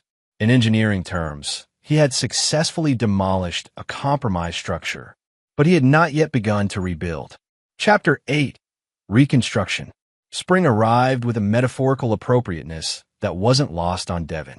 For months had passed since the Christmas party, and the scandal had largely faded from public consciousness, relegated to occasional references in business articles about corporate governance or workplace relationships.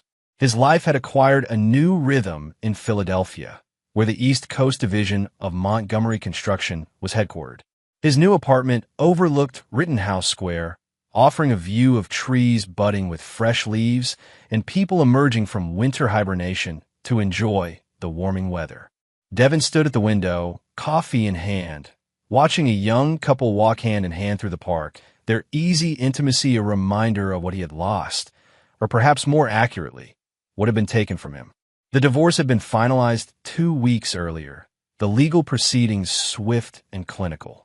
Talia hadn't contested any of his terms, her attorney communicating that she simply wanted to put this unfortunate situation behind her.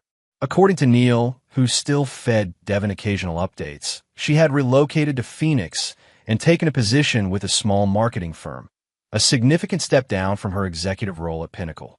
Holloway had fared worse.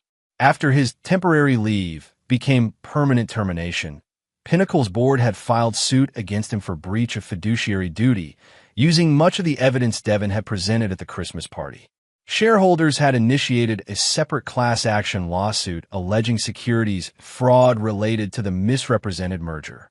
His wife Vivian, true to her word, had secured a divorce settlement that stripped him of nearly half his assets, including their Park Avenue apartment and Hamptons estate. Professionally, Devin had thrived in his new position. The East Coast Division was undertaking an ambitious redevelopment project in a historically significant Baltimore neighborhood, and his structural expertise had proven invaluable. Harrison Montgomery had begun mentioning Devin in company-wide communications again, a sign that his official rehabilitation was underway. Yet despite these external markers of success, Devin felt incomplete. The rage that had fueled his meticulous revenge had burned itself out, leaving behind a landscape cleared of debris but not yet rebuilt. He had destroyed what needed to be destroyed, but had not yet created anything new. His phone chimed with a calendar alert. Dinner with Cassandra Reeves, the division's legal counsel. It wasn't a date, exactly. More of a professional courtesy extended to the new guy with a notorious background. Still, it marked his first social engagement with a woman since Talia, and he felt an unexpected nervousness as he changed into casual evening attire. Cassandra was waiting at the restaurant when he arrived, her professional demeanor softened by a gauzy blue blouse and her dark hair freed from its usual tight bun. At 45, she radiated a confidence that came from competence rather than artifice. "You found the place," she smiled, rising slightly as he approached. "Your directions were precise," Devin replied, taking the seat across from her. "Though I'm still learning the city. Philadelphia takes time," Cassandra acknowledged. "It doesn't reveal itself to newcomers easily. Unlike people," Devin said wryly, "who sometimes hide in plain sight." A brief awkwardness descended as the oblique reference to his past hung between them. Cassandra met it directly. "I wasn't going to bring it up," she said, "but since you've opened the door, your Christmas party presentation has become something of a case study in my legal circles. Highly effective, but ethically complex." Devin appreciated her frankness. "Do you think I went too far?" "I think," she said carefully, "that betrayal warrants consequences. But public humiliation raises questions of proportionality. They were planning to dismantle the company and fire dozens of people," Devin reminded her. The public nature of the response matched the potential harm. "Is that the only reason it was public?" Cassandra's dark eyes held his. "Or did you want them to suffer the way you had?" Devin considered deflecting, but found himself answering honestly. "Both. I won't pretend it wasn't personal. But the company's interests aligned with my need for justice." "Vengeance," Cassandra corrected gently. Is there a difference? Justice restores balance. Vengeance often creates new imbalances. Their conversation was interrupted by the waiter taking their orders. When they were alone again, Devin steered toward less fraught territory, asking about Cassandra's background and experience with Montgomery Construction. She had been with the company for 15 years, having joined directly from a prestigious law firm where she'd felt constrained by corporate culture. Harrison recruited me personally, she explained. He said he wanted an attorney who could tell him when he was wrong, not just find ways to justify what he wanted to do. That sounds like Harrison, Devin agreed. Integrity above all. Which is why your situation created such a paradox for him, Cassandra observed. Your methods violated professional norms, but your motives aligned with the company's core values. As the evening progressed, their conversation flowed more naturally, touching on architecture, Philadelphia history, and their shared appreciation for structural elegance. Hers in legal arguments, his in physical buildings. Devin found himself genuinely enjoying her company, her incisive mind and subtle humor a refreshing change from recent months of isolation. When they parted outside the restaurant, Cassandra offered a handshake rather than the customary cheek kiss. This was pleasant, she said. We should do it again sometime. As colleagues, she added with a small smile, until you've finished rebuilding. Is it that obvious? Devin asked. To someone who's been through it, yes. Deconstruction is the easy part. Reconstruction takes longer. Her insight followed Devin home, lingering as he stood again at his window, overlooking the now darkened square. Cassandra was right. He had demolished effectively, but had barely begun rebuilding. The foundation had been laid in his new position and city, but the structure of his new life remained skeletal, uninhabitable. The next morning, Devin made two decisions. First, he would stop monitoring updates about Talia and Holloway.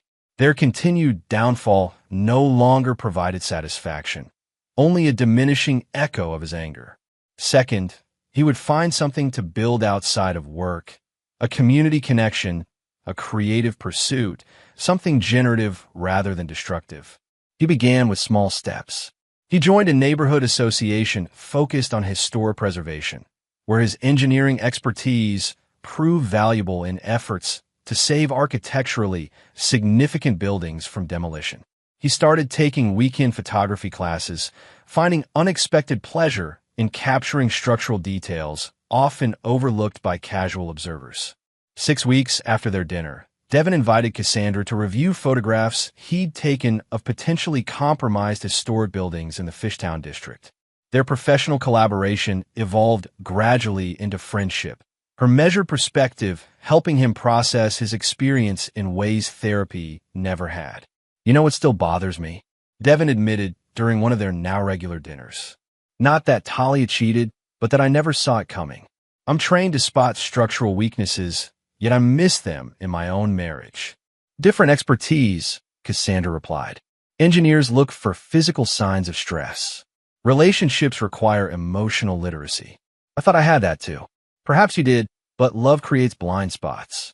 We see what we expect to see. In July, an unexpected communication arrived from Harrison Montgomery. The founder was retiring at year's end and restructuring the company leadership. He requested Devin's return to headquarters to oversee a special projects division, a promotion that would place him on the executive team. Your technical skills were never in question, Harrison wrote, and you've demonstrated remarkable resilience in the aftermath of personal adversity. The company needs leaders who can identify threats and respond decisively, even when it's difficult. Devin was considering the offer when Neil called with news.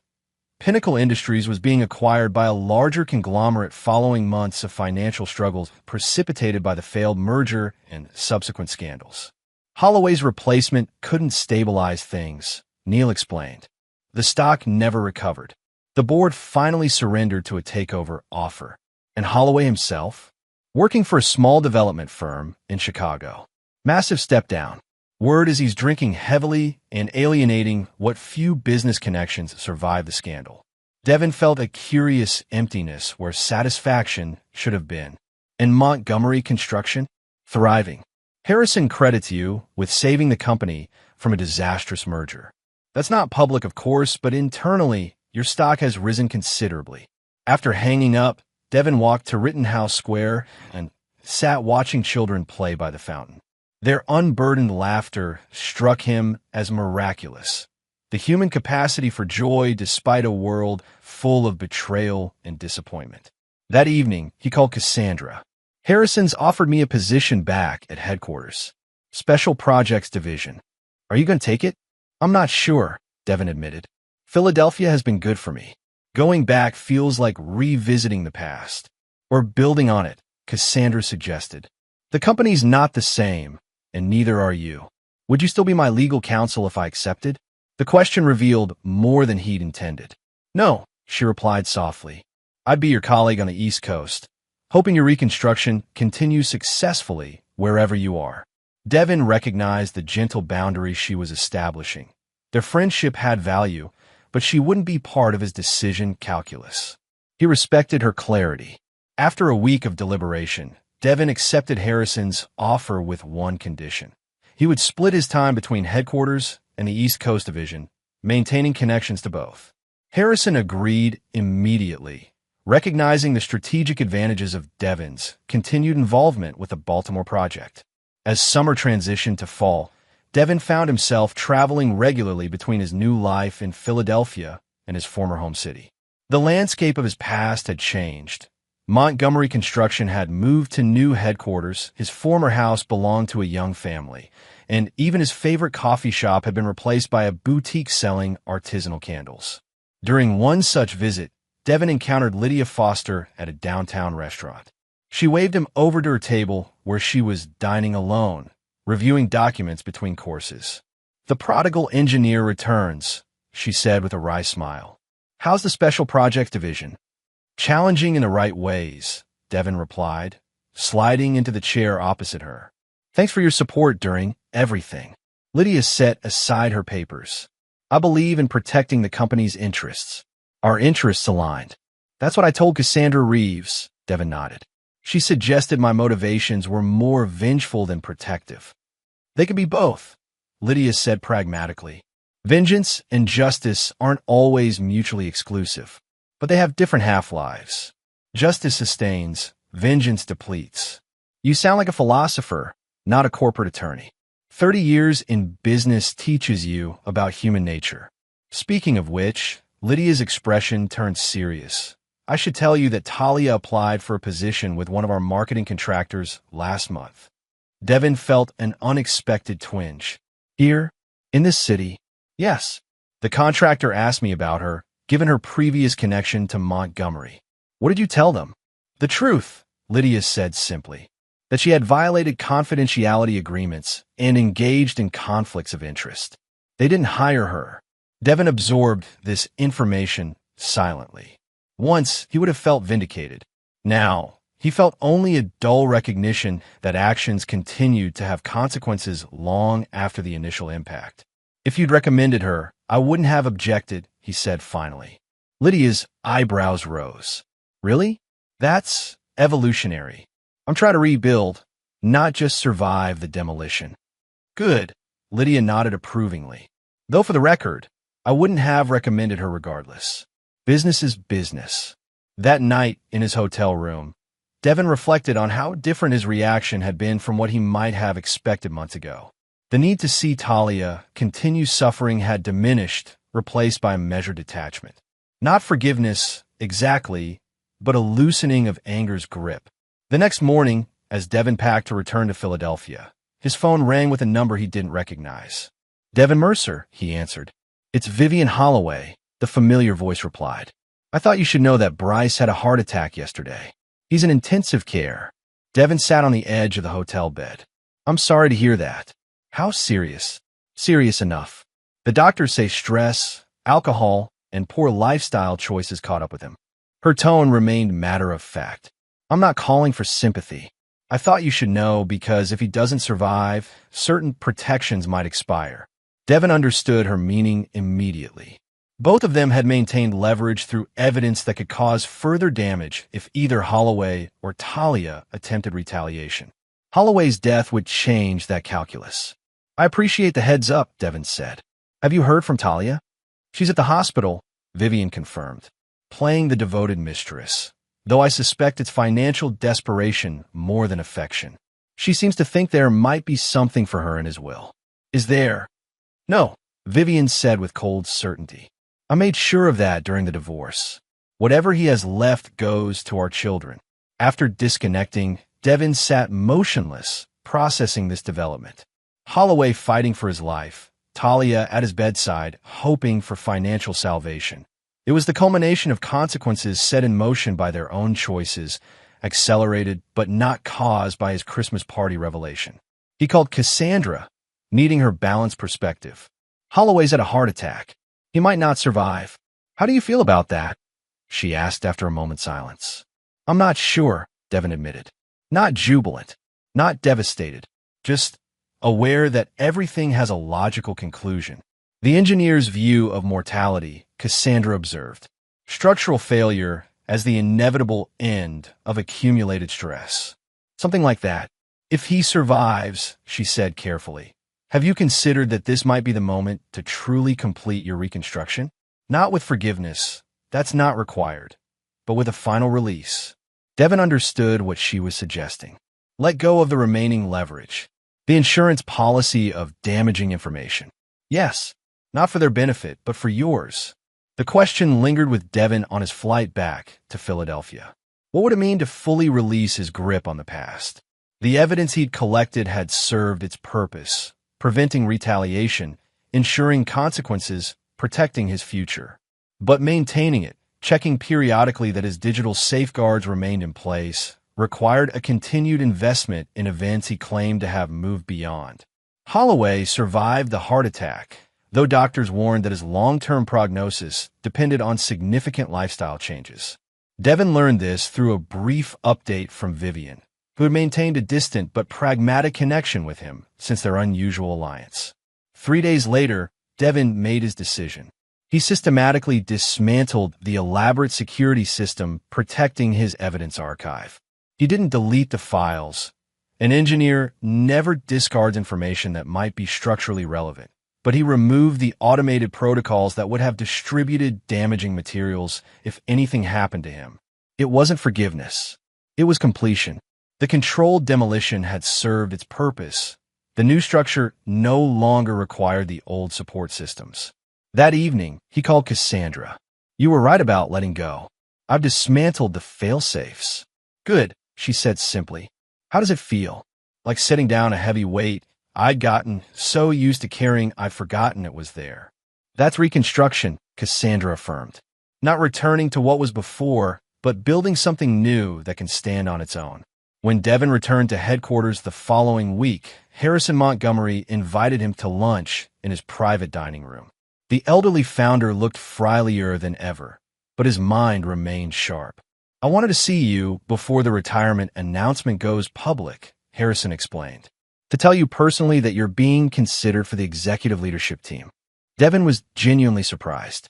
Even after everything, because of everything, Harrison countered. You've demonstrated not just technical excellence, but ethical conviction and resilience. The board sees that too, despite their initial misgivings about your theatrical approach to corporate communication. They shared a genuine laugh, the first moment of true levity between them since the Christmas party. There's something else, Harrison continued, his expression growing serious. I've been watching you these past months. The way you've rebuilt yourself after devastation. It reminds me of myself after my first marriage failed. I didn't know you'd been married before, Devin said, surprised. Few do. It was before I founded the company. My first wife left me for my business partner. They embezzled startup capital I'd spent years accumulating. Harrison's eyes took on a distant look. I could have been destroyed by it, financially and emotionally. Instead, I used it as motivation to build something lasting on my own terms. Montgomery Construction. Yes, build on a foundation of integrity precisely because I'd experienced its absence. Harrison reached across the table, his gnarled hand surprisingly strong as it gripped Devin's. Pain can destroy us or transform us. You've chosen transformation. That's why you belong in leadership. As autumn deepened, Devin divided his time between Philadelphia and headquarters, balancing his new executive responsibilities with ongoing projects. His friendship with Cassandra evolved gradually, their professional respect and shared experiences creating a foundation more honest than what he'd had with Talia. In December, as the anniversary of the Christmas party approached, Montgomery Construction announced a structural reorganization following Harrison's retirement. Devin was named Executive Vice President of Special Projects and Innovation, a role that recognized both his technical expertise and strategic vision. The annual Christmas party, now rebranded as a winter celebration, was held at a different venue, a deliberate choice to create distance from the previous year's drama. Devin attended with quiet confidence, accepting congratulations on his promotion and deflecting the occasional reference to his infamous presentation. During the evening, Neil approached with a glass of champagne. 1 year later, he observed, "Quite a different scene." "For the better," Devin agreed. "I saw an update on Holloway yesterday," Neil mentioned casually. "He's moved to Florida. Apparently, the Chicago firm let him go after his health issues." Devin nodded, but offered no comment. Holloway's continuing struggles no longer provided even a flicker of satisfaction. "And Tali is working for a startup in Seattle now," Neil continued, watching Devin's reaction. "Social media marketing or something." "I hope it works out for her," Devin said, and was surprised to realize he meant it. Neil studied him with newfound respect. "You really have moved on, haven't you?" Had to, Devin shrugged. Carrying that weight was preventing new construction.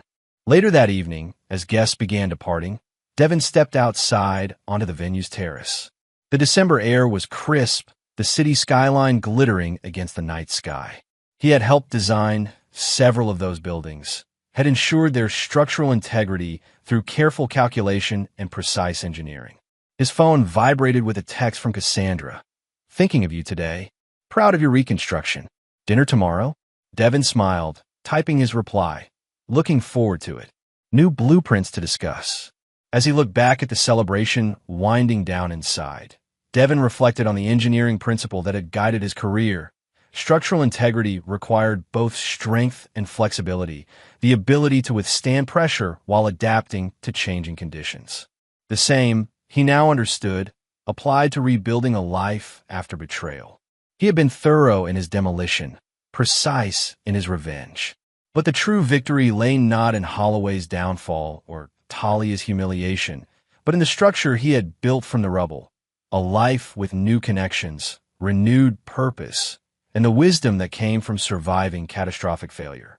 The architect of vengeance had completed his design. The engineer of reconstruction was just getting started. Chapter 9. Structural Integrity.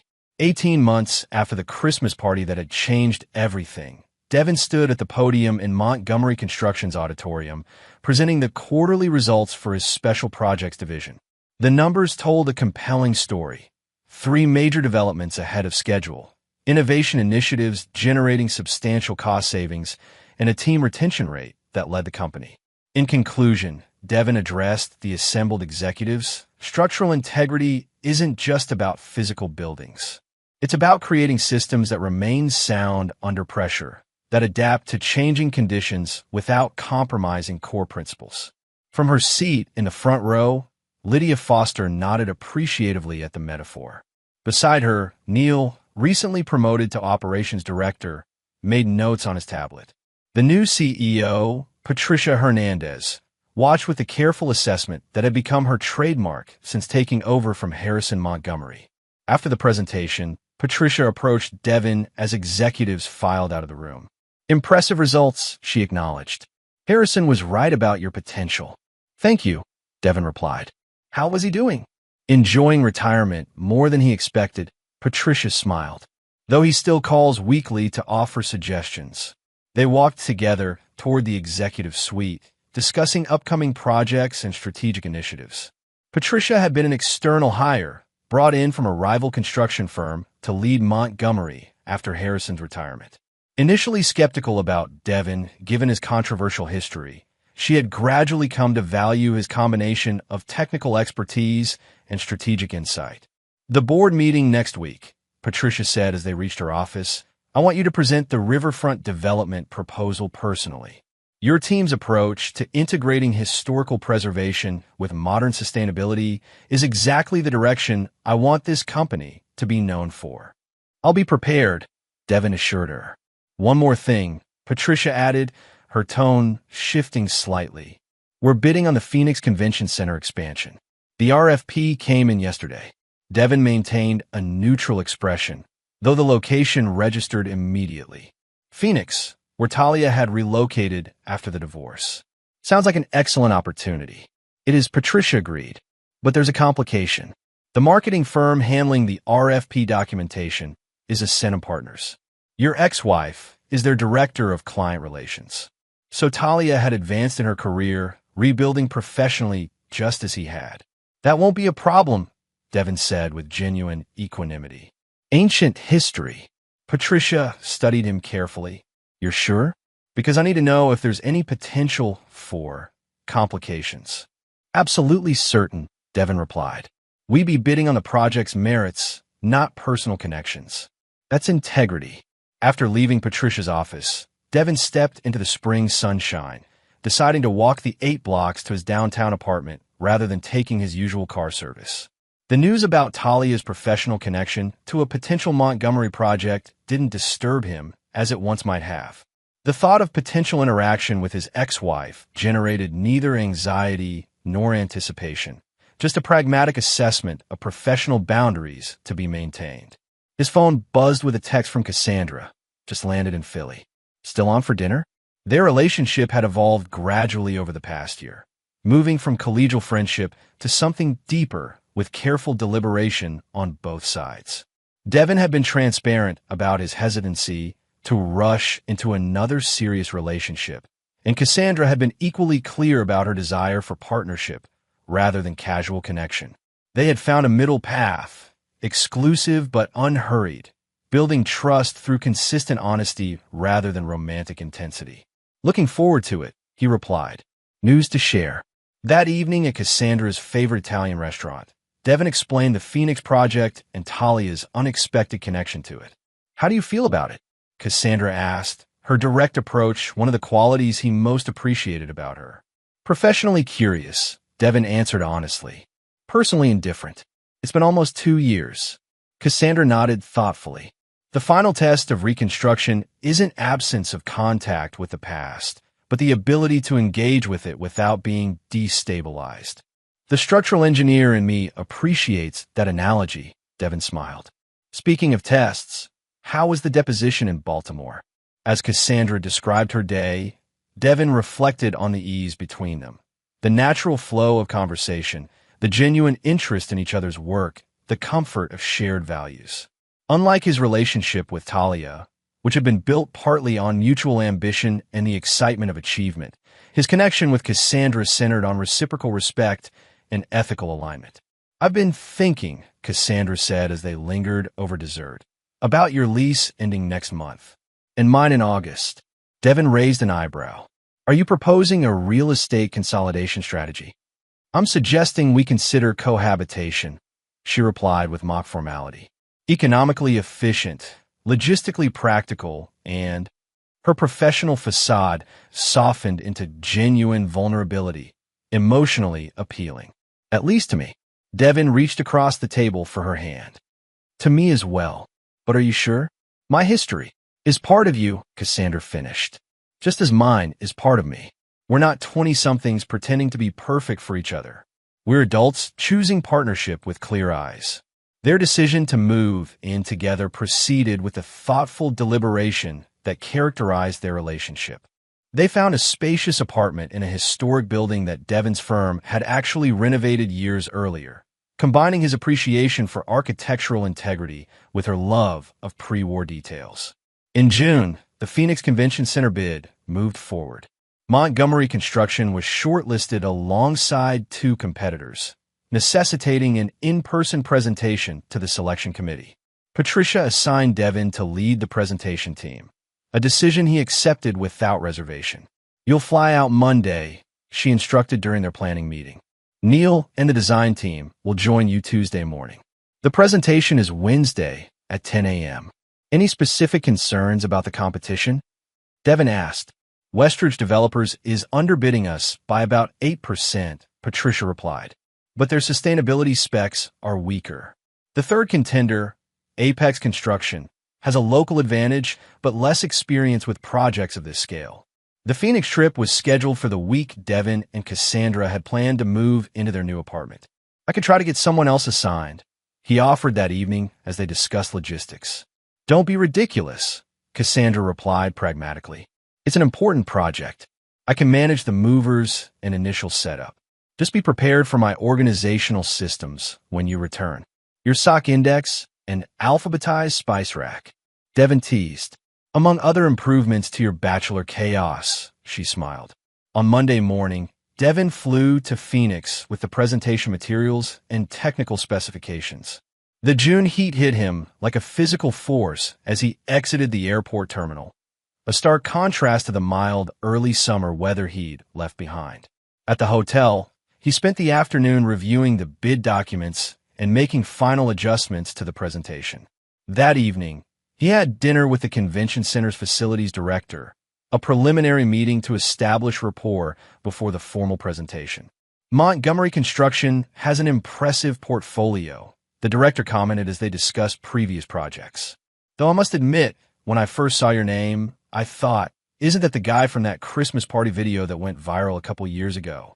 Devin maintained his professional demeanor. That was an unusual situation, not our standard approach to corporate communications. The facilities director laughed. Well, it certainly made an impression, but your reputation since then speaks for itself. The Riverside development in Baltimore is exactly the kind of innovative approach we're looking for. After dinner, Devin returned to his hotel room and checked in with Cassandra, who reported that the moving company had confirmed their Wednesday appointment. Everything's on schedule, she assured him. Focus on winning the bid. Tuesday brought Neil and the design team to Phoenix. They spent the day fine-tuning their presentation, addressing potential questions, and reviewing the convention center's existing infrastructure. Devin led them through a comprehensive preparation session, his attention to detail ensuring that every aspect of the proposal was solid. That evening, as the team dispersed for dinner, Devin opted to stay at the hotel, ordering room service while he made final notes. As he waited for his meal to arrive, he received an unexpected text from an unknown number. Heard you're in Phoenix for the convention center bid. Coffee tomorrow after your presentation? Talia. Devin stared at the message, momentarily disoriented by this intrusion from his past. How'd she known he was in town? Presumably through professional channels related to the bid. After brief consideration, he replied, professional courtesy coffee only. 2 p.m. at the hotel lobby cafe if our presentation ends on schedule. Her response came quickly. Understood. See you then. Devin called Cassandra immediately, explaining the unexpected contact. I can easily decline, he concluded. Say something came up. Why would you? Cassandra asked pragmatically. If you're truly indifferent, a brief, professional interaction isn't threatening. Unless you're concerned about residual feelings? Not at all, Devin assured her. It just seemed appropriate to discuss it with you. I appreciate that, Cassandra said warmly. Transparency builds trust. Have your coffee, satisfy whatever professional or personal curiosity exists, and then come home to our new apartment, where, by the way, your books are already arranged by subject matter on the living room shelves. Alphabetically within categories, I assume. Of course, I'm not a barbarian. Their easy banter dispelled any tension the unexpected contact might have created. After they hung up, Devin returned to his presentation notes with undisturbed focus. Wednesday morning, Montgomery Construction's presentation to the selection committee proceeded flawlessly. Devin led with an overview of their approach, emphasizing the integration of sustainable technologies with respect for the existing structure's historical elements. Neil followed with technical specifications, and the design team presented architectural renderings that visibly impressed the committee members. During the Q&A session, Devin addressed concerns about timeline and budget, drawing on his extensive experience to provide realistic assurances without overpromising. By the session's conclusion, the committee chairman was nodding appreciatively. Thank you for a thorough presentation, he said as they wrapped up. We'll be making our decision within 2 weeks.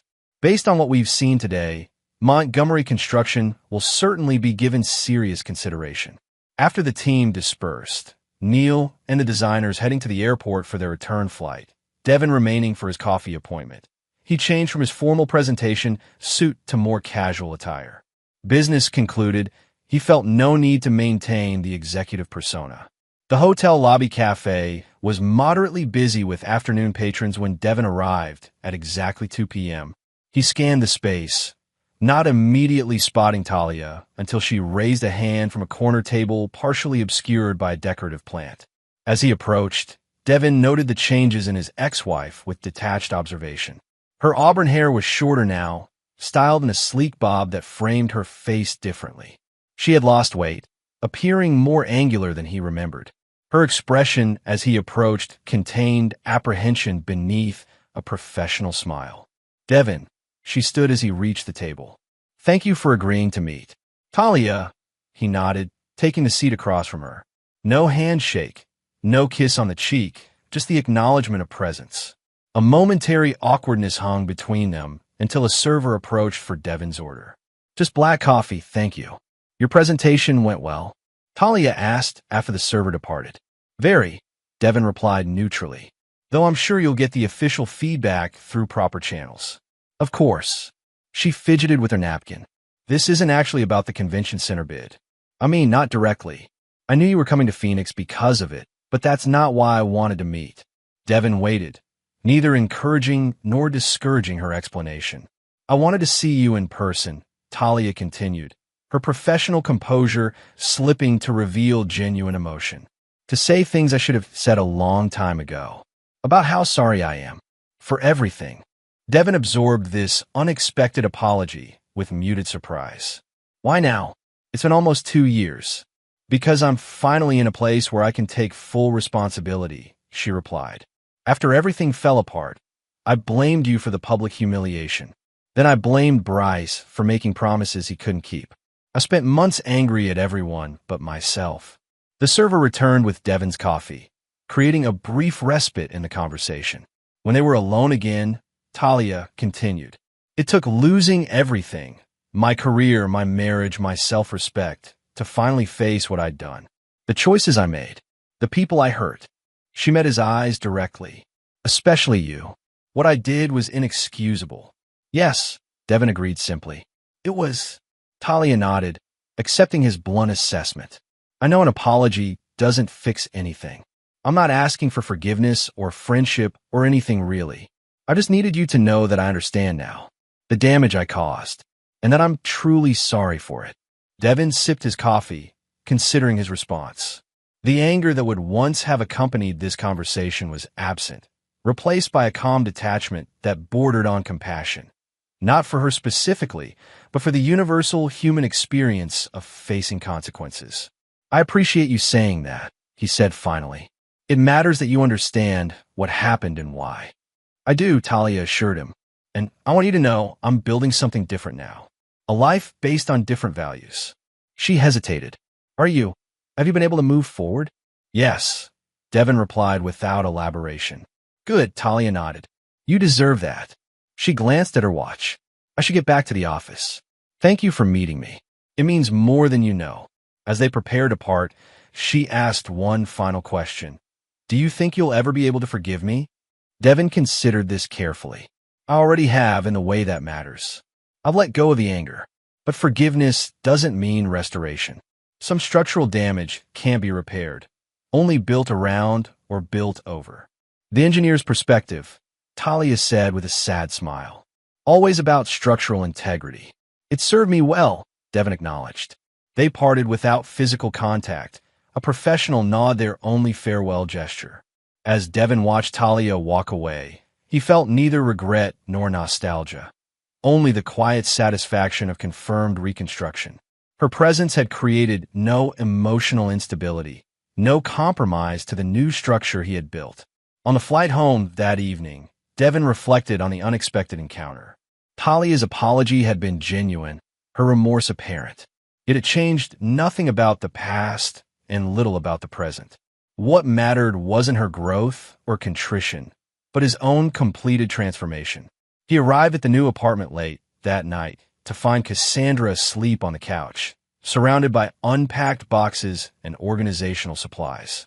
The space already reflected their combined aesthetic, his minimalist furniture complemented by her warmer textiles and artwork. Even half unpacked, it felt more like home than any place he had lived since the divorce. Devin gently woke Cassandra, who blinked sleepily up at him. "You're back," she murmured. "How was the presentation? And the coffee?" "The presentation was excellent. I think we'll get the bid," he replied, settling beside her. The coffee was clarifying. She wanted to apologize. "And did that matter to you?" Cassandra asked, fully awake now. "Not in the way it would have once," Devin said thoughtfully. "It was like examining the foundation of a building I no longer occupy. Intellectually interesting, but emotionally distant." Cassandra nodded understandingly. "The final confirmation of successful reconstruction." "Exactly," Devin agreed, pulling her closer. "Speaking of reconstruction, I see you've been busy." "Just the beginning," Cassandra smiled, gesturing to the partially organized space around them. "The structural elements are in place, but the finishing details will take time." "We have plenty of that," Devin assured her. "And solid foundations." 3 weeks later, Montgomery Construction was awarded the Phoenix Convention Center expansion project. Devin would oversee the project remotely, with occasional site visits managed by Neil's team. The contract represented a significant achievement for his division and validation of his leadership. At the contract signing ceremony, attended virtually by Devin from Philadelphia, the convention center director made a point of praising Montgomery's innovative approach and commitment to sustainability. Talia was present in her professional capacity, but maintained appropriate distance, their brief eye contact across the video screen acknowledging their new reality. Former spouses who had moved on to separate lives, connected now only by a professional intersection that would soon conclude. That evening, Devin and Cassandra hosted a small dinner party in their now fully organized apartment, their first social gathering in the new space. Guests included Neil and his wife, who had flown in specifically for the weekend, Lydia Foster, and several colleagues from both headquarters and the East Coast Division. As conversations flowed around the dining table, Neil raised his glass. "To Devin, who showed us all that structural integrity applies to careers and relationships as much as buildings, and who managed to turn a personal catastrophe into professional triumph." And to Cassandra, Lydia added with uncharacteristic warmth, who recognized a solid foundation when she saw one, despite some previous renovation work. Laughter rippled around the table as glasses clinked. Devin glanced at Cassandra, whose eyes conveyed private understanding of how far he had come. From the architect of vengeance to the engineer of reconstruction, from controlled demolition to thoughtful rebuilding. Later, after their guests had departed and they stood together on their small balcony overlooking the city, Cassandra placed her hand over Devin's as they gazed at the Philadelphia skyline. "You know what I admire most about your journey?" she asked softly. "Not the professional success or even the dignified way you handled today's interaction with Talia. It's that you didn't let the betrayal define you." Devin considered this. "For a while, it did define me. The revenge consumed every thought, every action. But it didn't consume you permanently," Cassandra pointed out. "You recognized when the demolition was complete and it was time to rebuild. Many people never make that transition." "I had help," Devin acknowledged, turning to face her. "Your perspective kept me grounded when I might have lost sight of the future." 2 months later, Montgomery Construction's quarterly board meeting included a special presentation by Harrison Montgomery, making a rare appearance since his retirement. The elderly founder, now using a wheelchair but still commanding respect with his presence, had requested time to address the leadership team. "When I built this company," Harrison began, his voice softer but still carrying authority, "I imagined it would last beyond me. But I worried about what would happen when I stepped away. Would the foundation I laid be strong enough? Would the structure maintain its integrity under new stewardship?" He gestured toward Patricia and the executive team, including Devin. "What I've witnessed over this past year has exceeded my expectations. This company isn't just surviving. It's evolving while maintaining the core principles of integrity, excellence, and innovation. Harrison's gaze settled on Devin. Some of you faced personal earthquakes that would have destroyed lesser individuals. Instead, you used those experiences to strengthen not just yourselves, but this organization. You've demonstrated that true structural integrity isn't about preventing damage. It's about creating something that can withstand damage and emerge stronger. After the meeting, Harrison asked Devin to stay behind for a private conversation. When they were alone, the founder reached into his briefcase and withdrew a small wooden box. "I had this made for you," he said, handing it to Devin. A reminder. Inside was a beautifully crafted architectural model, a miniature replica of Devin's first major project for Montgomery Construction, the Riverside Community Center that had established his reputation as an innovative engineer. "You remember this building?" Harrison asked. "Of course," Devin nodded. "My first solo design after joining the company. What you may not remember is that the original foundation had to be scrapped after we discovered unstable soil conditions. The entire project was delayed 3 months while you redesigned the structural support system." Devin smiled at the memory. "We had to go deeper, use different materials." "Yes," Harrison agreed. "And the result was a stronger building than originally planned. One that's still standing 15 years later, despite 2 major floods that damaged surrounding structures." He tapped the model gently. "That's the lesson I wanted you to have. Sometimes what appears to be a catastrophic setback forces us to dig deeper, to build differently. And the result is ultimately superior to what we first envisioned." As spring turned to summer, Devin's professional success continued to grow. The Phoenix Convention Center project progressed ahead of schedule, earning accolades for innovative sustainability features. His special projects division expanded to handle international consultations, establishing Montgomery Construction as a leader in adaptive reuse of historic structures. His personal reconstruction had solidified as well. His relationship with Cassandra deepened into a partnership built on mutual respect and shared values. They balanced demanding careers with a home life that offered genuine sanctuary from professional pressures. On a warm August evening, nearly 2 years after the Christmas party revelation, Devin received an unexpected email from Marlene Vasquez, the private investigator who had helped gather evidence against Talia and Holloway. "Thought you'd want to know. Holloway passed away yesterday. Heart attack, his second in 18 months. No suspicious circumstances. Just the final payment for a life of stress and excess."